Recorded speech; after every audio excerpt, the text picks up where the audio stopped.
to another episode of Beer for Breakfast ABV. I am Danielle from The Moog Show, and this is kind of weird because I feel like I'm in a parallel universe right now because I have both the real Paul Segura from Karl Strauss always with me, but I have my stunt Paul with me too, Dave Adams from Green Flash Brewing. Hey, stunt Paul here. Real Paul, stunt Paul, look at him go.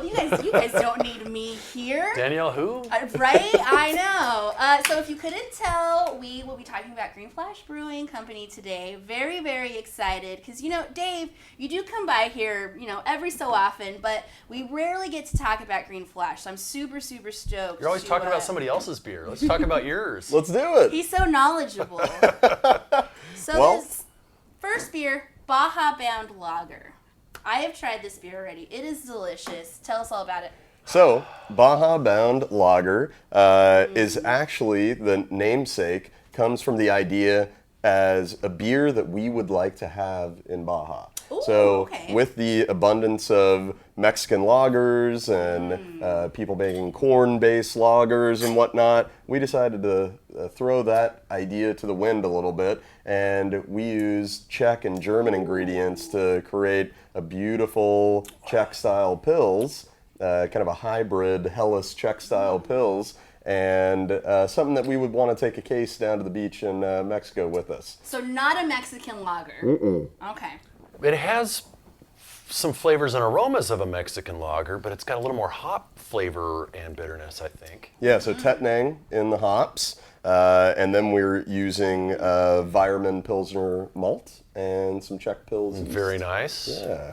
All my favorite things. Right? Real, so nice and clean. Crushable. It's got a little honey malt kind of quality to it, but just real dry, real refreshing, and I really enjoy this beer a lot. It's been a big staff favorite too. A lot of people have been drinking the hell out of these at the brewery. I'm sure it comes in at a 5.2% ABV, and the thing that I really dig about this beer is I think that this covers all beer drinkers. Maybe you're not a craft beer drinker, you haven't gotten into craft beer yet, and so this would be a good introduction. Or you're super into craft beer, it's all you drink. This is so complex, and you can crush a ton of them and not be like wasty pants embarrassing yourself.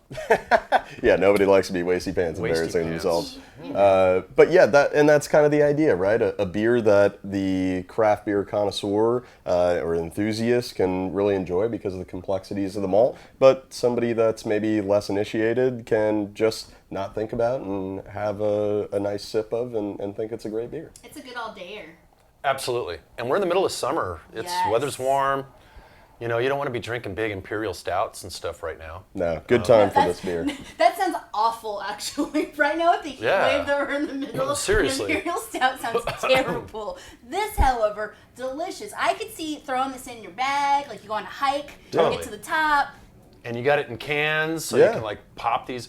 So, should we take the opportunity to talk about the new artwork and stuff on the cans? Sure. I mean, look how cool that is. Yeah, we're really stoked on the new artwork. What spawned this new, change in the face of all of everything? Yeah, good question. We, just really wanted to get back to our roots, and we've been here since 2002, and really wanted to convey a little bit more San Diego-ness and West Coast vibe in our packaging that, we all kind of embody at the company, and we wanted the consumers to see that. So we teamed up with a couple of different graphics companies as well as an illustrative artist, and they did, the illustrative artist did all the stuff on the right side of the cans and the packaging, and I think the illustrations turned out really cool, and they really help tell a story about the brand. So, here you have this open top Jeep or truck that's headed down to Baja. Maybe you got your surfboard in tow, and kind of transports you into that scene, right? Doesn't it? Yeah. So just super cool. The scenes are cool. It makes you feel like you want to be there. Yeah, and that kind of has the West Coast one has a little Sunset Cliffs, La Jolla Totally. Cove vibe to it. So we think they're super fun and interesting and just tell more of a story about our brand and more of a customer connection. When you pick it up, you feel something about it. And like you said, transporting you to the beach in Mexico. And that was important and something that this packaging hits right on the head. Well, plus the detail in the can is awesome too. I really love where a lot of these cans are now coming in, where they tell you what to expect. If it's not the hop varietal, it's what to expect. So like for this one, it's a light, smooth, and refreshing pale lager with a malty character balanced by a touch of hops. That is the perfect description of this beer, knowing what I'm getting into. Yeah. I also really dig your guys' new A Toast to the Coast. That is... I've been loving saying it on air. It's been so cool. You guys have been doing a lot of stuff with us. The Inspired by Music series. You guys are our partner with it. It is so awesome. Did you guys have any idea you would be donating so much money to our fund? Because $1 of every ticket, not only do we donate, you guys donate too, and that's so rad. Yeah, I mean, I think we're always looking for new, philanthropic opportunities within the community, and how do we? It's very important for us being in the community for a long time. How do we integrate into the community? How do we give back to what's happening around us? And it's vital to the structure of our business that we have some sort of authentic tie to some philanthropic opportunities within the community. So it's as if your marketing people really know the community, know the beer industry, and kind of know marketing. Who's running the marketing there? Who's doing this? I mean, you mean the guy who was born and genius. raised San Diego? I mean, dude, you're so San Diego that I can't think of a better person to really handle a lot of this stuff. And just knowing you, I would assume that you probably had a lot of opinion as far as the packaging went, where you guys were going, what you guys were doing. Yeah, I don't know. I mean,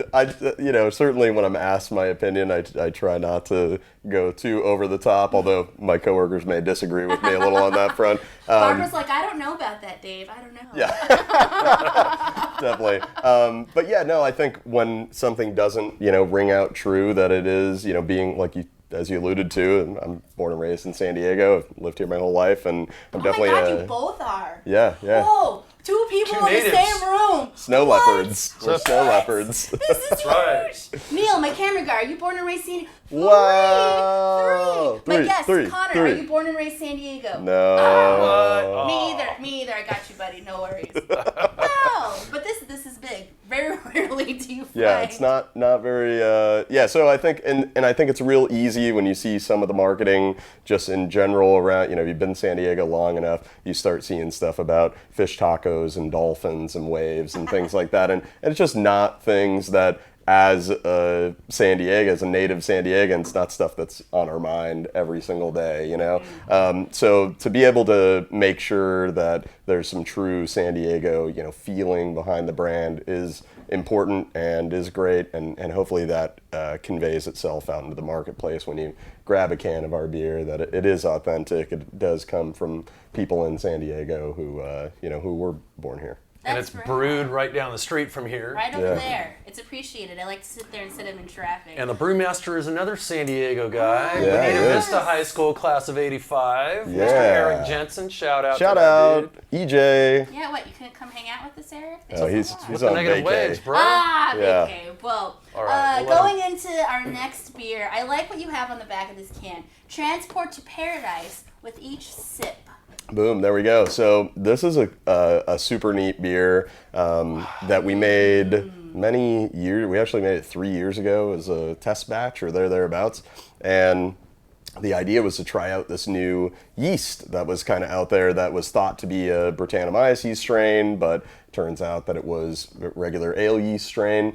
And the reason why is because it has all these fruity esters that are very relatable to Brettanomyces, like mango and guava and pineapple and things like that. So we found out about it. We made a beer with Citra Simcoe Mosaic, unfiltered. It's obviously got a hazy, cloudy appearance, and put that yeast on it and let it do its thing, and we were just all super excited about it when it came out. What a great, wonderful, refreshing beer with these insane, bold aromas. I love this beer a lot. So Tropical DNA. Yeah, this is the new I one. do get the all the tropical fruits that you just talked about, but I get a lot of stone fruit in there as well. Mm-hmm. And it's got a nice dank. I mean, dank has become a word that's acceptable now to describe Yes. aromas that you're getting. This really has a lot going on. It does. It has a lot going on, especially as it warms up. I think you get more of those characteristics. You get more of that nectarine and peach and some of those other stone fruit qualities, and a little bit of that, the dank hop and some of that bright, just when you're doing hop selection, rubbing hops, you get that grassy kind of fresh clippings quality to it. I like the finish on this beer. With a lot of hazies, they finish really sweet intentionally. And with a lot of sort of these San Diego IPAs, they're really dry. This isn't too dry, it's not too sweet, it's sort of right in that sweet spot in the middle. Yeah. Like, you get the best of all worlds with this. No, I agree. Thanks. I'm super happy with it. I think that the finishing Play-Doh was right on the money, and you ended up with this great balance that doesn't have this astringency, this bite to it, partially from the low IBUs intentionally, and then we finish with a appropriate gravity, so you end up with a nice kind of balanced mouthfeel at the end. That you're not, it's not you're puckered up, and you don't feel like it's too shocky. sweet. Sometimes I feel like after I drink a hazy, I've like got that kind of like shocky coating on my mouth, and I don't get that off of this. Oh, cool. So is it safe to mention the yeast strain by name, or is that too proprietary? No, yeah, it's just a tropical ale yeast strain is the name of the one that we use. And we played with some different yeast strains, but the idea is to try to get tropical esters from the yeast is is what we're shooting for. You've achieved that totally. Yeah, it's really good. Thanks. It's very tasty. Yeah, super cool. As we're finishing this beer, before we dive into the next beer, which I'm so stoked you brought the next beer, give me a little, what is going on with Green Flash? You guys have had a big year so far with like the rebranding and just like doing a lot of stuff. What do we have to look forward with Green Flash? What's up? Well, one of the things that we did was we partnered up with Jameson, and we created, so we had done a couple of barrel-aged beers with them and hooked up with some cool barrels and aged some beers and just try to grow that partnership, and we've come to the crossroads of creating an IPA that's actually out in the market now. So you can buy it out in the grocery stores and out at liquor stores. Well, it'll be next to the Caskmates IPA edition Jameson bottles, and you can grab. Danielle and I don't like the Caskmates stuff. In fact, we don't like JMO at all either. I'm sensing a bit of sarcasm in your voice. Gosh, Totally I being feel facetious. so bad for every person at GABF last year. We spent so much time with the Jameson Caskmates folks. Yeah. Oh man, it was. They were tired of talking to you, right? Oh, it was. Yes. Can't wait for these guys to get out of here. We get I was it. asking all sorts of questions, like, tell me about this. I'm really psyched on this. Yeah. And we tasted. You appreciate Paul's questions. They did not appreciate Paul's questions. Well, when you don't know wanted the to find out answers, about it's this a little. stuff.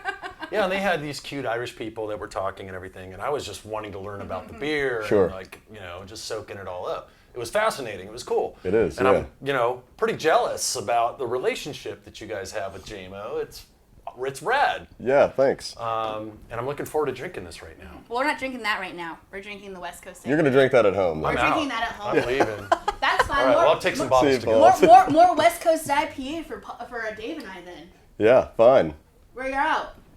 What? But so you guys have this awesome thing that you're doing with Jameson. What else is? I feel like I keep seeing you guys are always doing some kind of event, like something really cool is always going down at the tasting room. Yeah, so we have the Behind the Craft video series that's on YouTube. Super neat. That's been a very fun series to do. So we did Ironside Fish and Oyster. We did Embry Rucker photography. We did Flying Panther Tattoo, Rob Benavides, which we just launched last month. And then coming up this Friday, we will have the guys from Naughty Taps. That'll be our next iteration of the series. So they make tap handles out of like skateboard wood and different materials, and really cool process. So we got to be behind the scenes on the whole process. And the idea behind the series is just people who are passionate and excited about their craft the way that we are about beer, and we hang out with them and talk to them and find out if